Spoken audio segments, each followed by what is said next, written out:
Welcome to Creative Diagnostics channel. This video we are going to talk about research on tuberculosis vaccines. Tuberculosis, TB, is a huge infectious disease caused by Mycobacterium tuberculosis. Over the past few decades, millions of people have died from TB-related diseases, killing more people than malaria and HIV combined. It is critical to gradually remove the potential threat from people with latent tuberculosis infection, LTBI, which accounts for about 1/4 of the global population. As the World Health Organization estimates, about 10.6 million cases acquire TB, and 1.6 million die from this disease in 2021, including 0.19 million concurrent infections with HIV. Furthermore, the spread of multi-drug-resistant tuberculosis, MDR-TB, and extensively drug-resistant tuberculosis, XDR-TB, makes it more difficult and intractable to control TB effectively.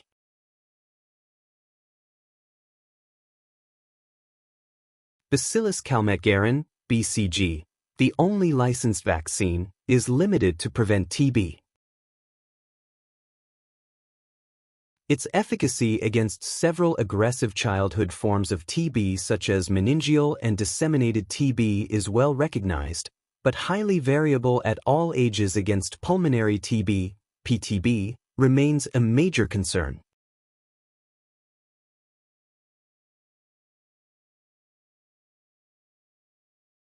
Some TB vaccines are under active evaluation in clinical trials worldwide, which can be divided according to their design routes into live attenuated mycobacterial vaccines, killed mycobacterial vaccines, adjuvant subunit vaccines, viral vector vaccines, and messenger RNA, mRNA vaccines.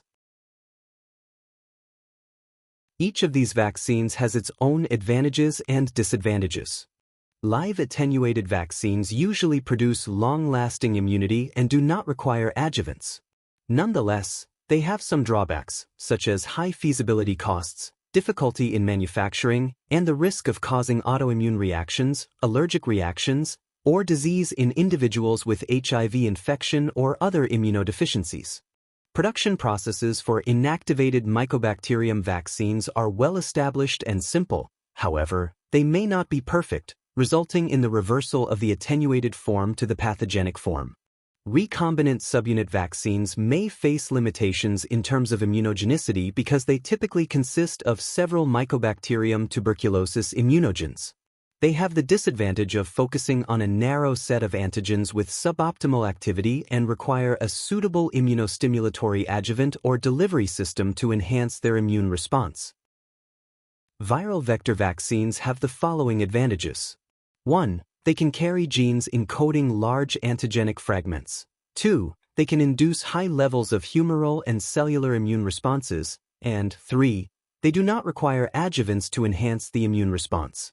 The major drawbacks of viral vector vaccines include 1. Pre-existing neutralizing antibodies against viral vectors may limit booster vaccination strategies, and 2. Some viral vectors may not be suitable for use in immunocompromised individuals.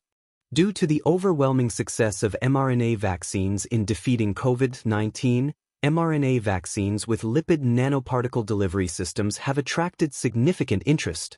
Benefits of mRNA vaccines include the fact that it can be extensively modified to enhance in vivo stability and antigen production, that there is no risk of host genome integration, and that it stimulates a better immune response compared to live virus and DNA vaccines. However, mRNA vaccines currently require cold chain transportation and are expensive to produce, although the cost of production will certainly decline as demand falls.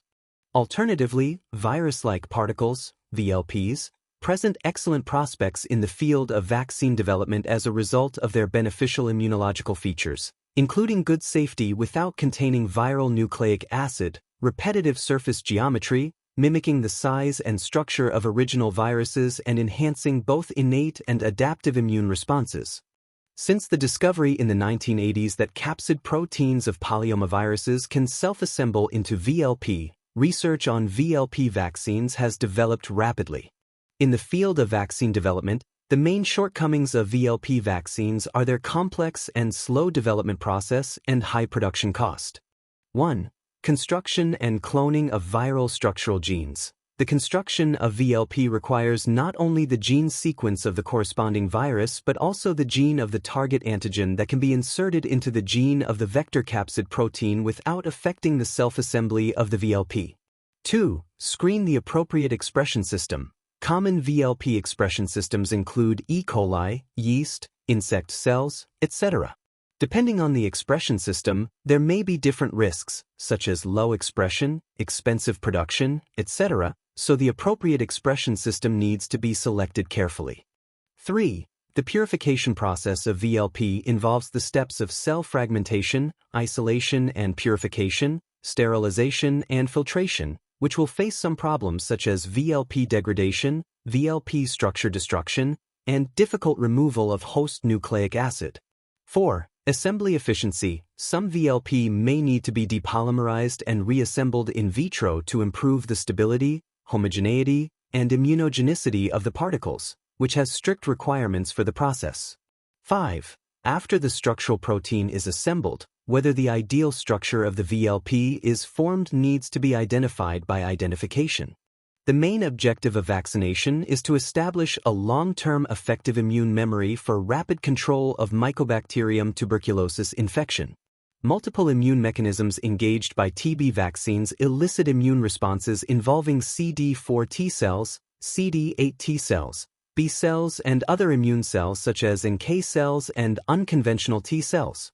For protection against TB, CD4 plus T cell differentiate into 4 main characteristics. T central memory cells that are predominantly found in the lymphoid organs and maintain a high proliferative capacity. T effector memory cells that are differentiated from TCM cells upon antigen re-exposure and mainly present in circulation and peripheral sites. T tissue resident memory cells that a proportion of TM cells subsequently remains in the lung. T effector cells that are newly recruited to arrive. After infection, T stem cell memory cells and T central memory cells play a central role of the longevity of the immune response for a chronic MTB infection. Substantial experimental evidence that long-term immunity against MTB is cell-mediated led to the notion that B cells and antibodies play little role in protection against TB. A substantial body of experimental evidence indicates that long-term immunity against Mycobacterium tuberculosis is primarily cell-mediated, leading to the perception that B cells and antibodies play little to no role in combating tuberculosis. However, an increasing amount of evidence challenges this perspective. 2 independent reports indicated that antibodies may contribute to protection in some individuals who are still healthy despite long-term, heavy MTB exposures. Further, high levels of antigen-specific IgA in bronchoalveolar lavage fluid were found to be associated with protection against MTB infection and disease in a rhesus macaque model of pulmonary BCG vaccination. Other immune cells such as vaccine-elicited or trained innate lymphoid cells, unconventional T cells, NK cells, and TRM cells at submucosa may act as sensory cells, recruit memory T cells and early effectors to contribute to abortion of MTB infection. To achieve control of MTB, an ideal vaccine should aim to elicit a comprehensive immune response involving that encompasses humoral and cell-mediated immunity as well as multiple functional immune cells. The BCG vaccine, prepared from live attenuated Mycobacterium bovis, is currently the only TB vaccine licensed in clinical. Infants and young children can be protected from developing pulmonary and extrapulmonary up to approximately 10 years of age, and even as long as 50 to 60 years following infant vaccination. BCG cannot prevent the progression of LTBI to active TB. Approximately 5 to 10% of individuals with latent tuberculosis infection, LTBI, will develop active tuberculosis at some point in the future, making it a significant potential source of recurrent tuberculosis infections and a major barrier to tuberculosis elimination, each of which has evolved in different regions of the world due to diverse mycobacterial culture conditions. It is not yet clear whether the diversity within and between strains leads to different efficacies of BCG in clinical trials, but these strain differences produce different immune responses in humans and inconsistent protective efficacies in animal models. The limitations associated with the BCG vaccine underscore the need to optimize its efficacy and highlight the urgent demand for developing new and improved vaccine candidates. Approaches to improve TB vaccination mainly follow one of two strategies: optimization of the current BCG vaccine or development of novel vaccines such as live attenuated or inactivated, subunit, vectored, and mRNA vaccines. According to the Literature Review Survey, nearly 20 terabytes vaccine candidates are in the clinical evaluation stage and 17 of them are in clinical trials. Developing recombinant BCG, RBCG, vaccine candidates as a potential replacement for BCG since live vaccines elicit a more diverse immune response. VPM 1002 is currently the only recombinant BCG vaccine undergoing clinical trials. It was designed by deleting the gene encoding the urease subunit from the BCG DNA and introducing the listeriolysine O gene from Listeria monocytogenes. Phase 1 and Phase 2A clinical trials in healthy infants and adults demonstrated that VPM 1002 has a strong safety profile and high immunogenicity. Currently, Phase 3 trials are underway. MVAC, derived from the clinical isolate MT103, is a live attenuated Mycobacterium tuberculosis vaccine candidate. It was developed by deleting two virulence genes, FOP and FAD-26. Preclinical studies have shown that MVAC provides superior protection compared to the BCG vaccine, particularly in reducing lung pathology and extrapulmonary bacterial burden. RUDI, MIP, and DR901 are three therapeutic tuberculosis vaccines currently undergoing clinical trials. RUDI vaccine contains semi-purified and detoxified fragments of Mycobacterium tuberculosis and expresses a broad range of latent antigens. MIP is a heat-inactivated vaccine developed in India. DR901, derived from an inactivated non-tuberculous Mycobacterium. This vaccine is designed as an immune booster for individuals previously vaccinated with BCG. Phase 1 trials showed good tolerability and immune responses, while Phase IIB trials in Tanzania confirmed its safety and tolerability in BCG-immunized adolescents. However, it did not prevent IgRA conversion but is being further evaluated as a therapeutic vaccine for TB patients with HIV. Compared with the above mycobacterial whole cell-derived vaccines, the development of adjuvant subunit TB vaccines relies heavily on the identification of novel TB antigens involved in protective immunity and the selection of appropriate adjuvant systems. 5 recombinant subunit vaccines are currently in clinical trials that use 11 mycobacterium antigens in different combinations and formulations. M72/AS01E is one of the most promising tuberculosis vaccine candidates under development. It was constructed by fusing two highly immunogenic Mycobacterium tuberculosis proteins, RV1196 and RV0125, with the AS01 adjuvant. A series of Phase 2 clinical trials conducted in India, South Africa, and other regions demonstrated that M72/AS01E is safe and highly immunogenic across diverse populations.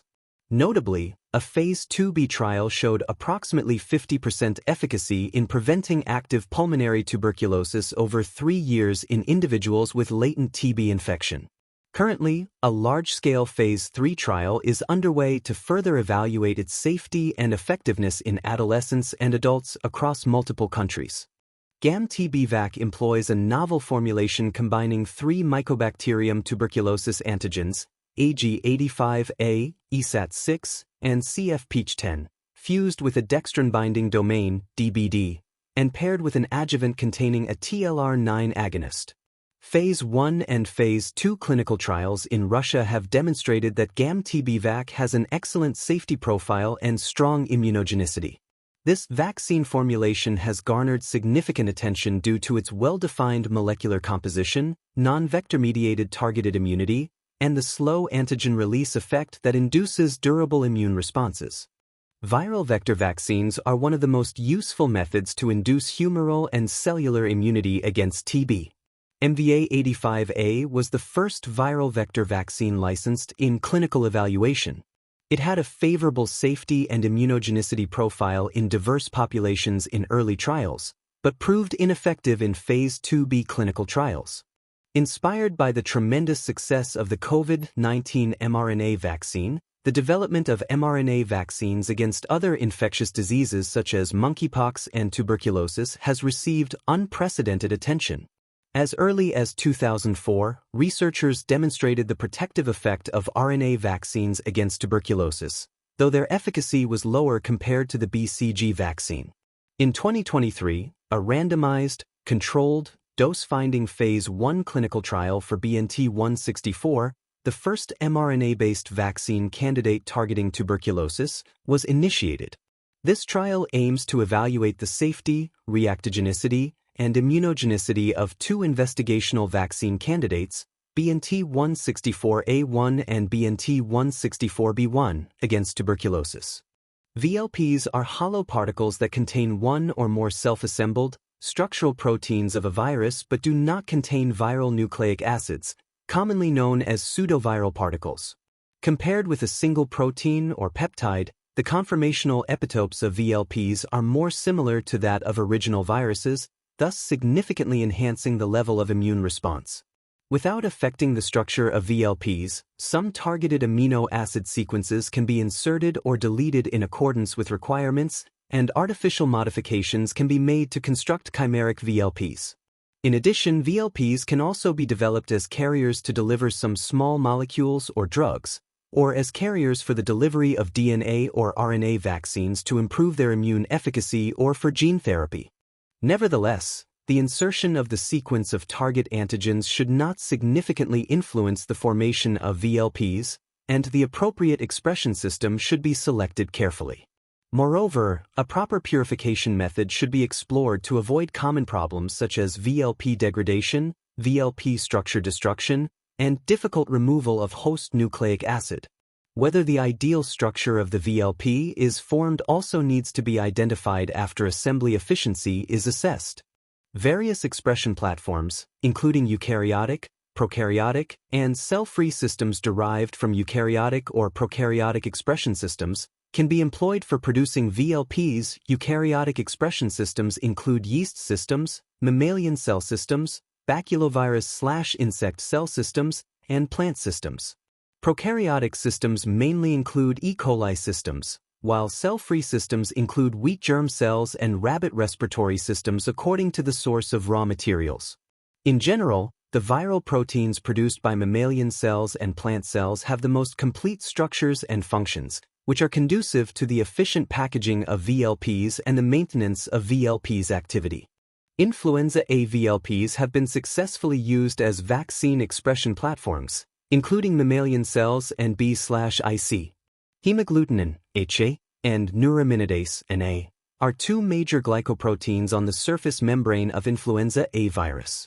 ESAT6 is a famous antigenic target with a large number of T-cell epitopes and has been widely used for TB vaccine research. Culture filtrate protein 10, CFP10, is another excellent antigen used for TB vaccine development, which induces strong T-cell immunity. Researchers utilized HBC VLPs as a versatile platform to enhance the immunogenicity of Mycobacterium tuberculosis antigen CFP10. The CFP10 antigen was presented on nano-sized HBC VLPs and produced in Escherichia coli. The formation of fusion protein VLPs, FVLPs, was confirmed using TM. Challenge experiments revealed that, compared to the use of CFP10 alone, FVLPs significantly increased the levels of IgG and IgG2A antibodies. Additionally, mice immunized with FVLPs exhibited higher production of cytokines IL-2, IF and gamma, and TNF. Splenocytes from FVLP-immunized animals also showed enhanced proliferation in response to in vitro stimulation with CFP10, indicating a robust antigen-specific immune response. There are the following points that may affect the T-cell response toward the inserted protein epitopes of VLPs. Firstly, make sure that the inserted fragments into vectors contain a dozen T-cell epitopes. Secondly, it is important to confirm that sequentially inserted protein epitopes were presented in chimeric VLPs. Priming with natural HPV infection or VLP vaccination may generate a T-cell response that could limit the T-cell response toward the targeted protein epitopes. In addition, a clinical trial also indicated that despite prevalent pre-existing anti-AdHu5 humoral immunity in most of the trial volunteers, little evidence that such pre-existing anti-AdHu5 immunity significantly dampened the potency of the AdHu5 AG85A vaccine. Despite some progress in the development of new TB vaccines, current TB vaccines still have many limitations. Most vaccines employ a limited pool of immunologically dominant target antigens, mainly from the secreting protein AG85 and ESA-TH6 families. As the antigen-specific natural T-cell response of MTB is highly heterogeneous, tens of antigens are required to cover 80% of CD4 T-cell responses. However, current vaccine approaches utilizing a few antigens may not induce a sufficient immune response. The parameters to evaluate an eligible vaccine are too simple, which pays too much attention to the Th1 immune response effect induced by vaccines. There is a lack of diversity among existing TB vaccine candidates, with most having highly similar functional properties in memory T-cell responses, and Th1 cell-mediated adaptive immune responses are insufficient to provide protective immunity against TB. The key of which lies in finding novel antigens with high immunogenicity and improving the form of vaccine construction to stimulate the immune system. Thank you for watching. If you want to gain more knowledge, subscribe to the Creative Diagnostics channel. We are dedicated to help you succeed and advance your research progress. Visit our website for more information.